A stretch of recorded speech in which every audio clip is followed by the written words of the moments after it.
ಇತ್ತೀಚಿನ ರಾಜಕೀಯ ಬೆಳವಣಿಗೆಯಲ್ಲಿ ಅತ್ಯಂತ ಅಪರೂಪದ ಪ್ರಸಂಗವೊಂದು ನಡೆದಿದೆ. ಪ್ರಧಾನಿ ನರೇಂದ್ರ ಮೋದಿ ಅವರು ಸಂಸತ್ತಿನ ಆವರಣದಲ್ಲಿ ಲೋಕಸಭೆ ಪ್ರತಿಪಕ್ಷ ನಾಯಕ ರಾಹುಲ್ ಗಾಂಧಿ ಅವರೊಂದಿಗೆ ಮಾತುಕತೆ ನಡೆಸುತ್ತಿರುವ ವಿಡಿಯೋ ವೈರಲ್ ಆಗಿದೆ.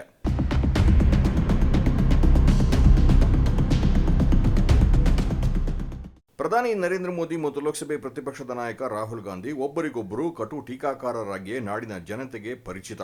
ಸಂಸತ್ತಿನ ಸಂಕಿರಣದ ಮೂಲಕ ತೆರಳುವಾಗ ಪ್ರಧಾನಿ ಮೋದಿ ರಾಹುಲ್ ಗಾಂಧಿ ಅವರೊಂದಿಗೆ ಮಾತುಕತೆ ನಡೆಸಿದರು. ಆ ಮಾತುಕತೆಯ ವಿಡಿಯೋ ನಂತರ ವೈರಲ್ ಆಗಿದೆ.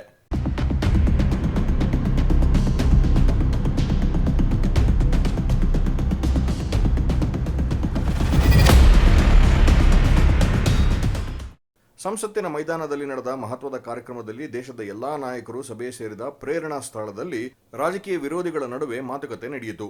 ಪ್ರಧಾನಿ ಮೋದಿ ಅವರು ಬರುವಾಗ ಅಲ್ಲಿ ಲೋಕಸಭೆ ಸ್ಪೀಕರ್ ಓಂ ಬಿರ್ಲಾ, ಕೇಂದ್ರ ಸಚಿವರಾದ ಜೆಪಿ ನಡ್ಡಾ ಮತ್ತು ಅರ್ಜುನ್ ರಾಮ್ ಮೇಘ್ವಾಲ್ ಜೊತೆಗೆ ರಾಹುಲ್ ಗಾಂಧಿ ನಿಂತಿದ್ದರು.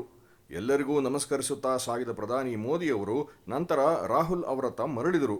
ಆತ್ಮೀಯವಾಗಿ ರಾಹುಲ್ ಗಾಂಧಿ ಅವರೊಂದಿಗೆ ಚರ್ಚೆ ನಡೆಸಿದರು. ಮೋದಿ ಗಾಂಧಿ ವಿಚಾರ ವಿನಿಮಯದ ತುಣುಕುಗಳು ಆನ್ಲೈನ್ ಚರ್ಚೆಗೆ ಕಾರಣವಾಗಿದೆ. ಸಾಮಾಜಿಕ ಜಾಲತಾಣಗಳಲ್ಲಿ ಇದರ ಬಗ್ಗೆ ನಾನಾ ರೀತಿಯ ವ್ಯಾಖ್ಯಾನ ಕೇಳಿಬರ್ತಿವೆ.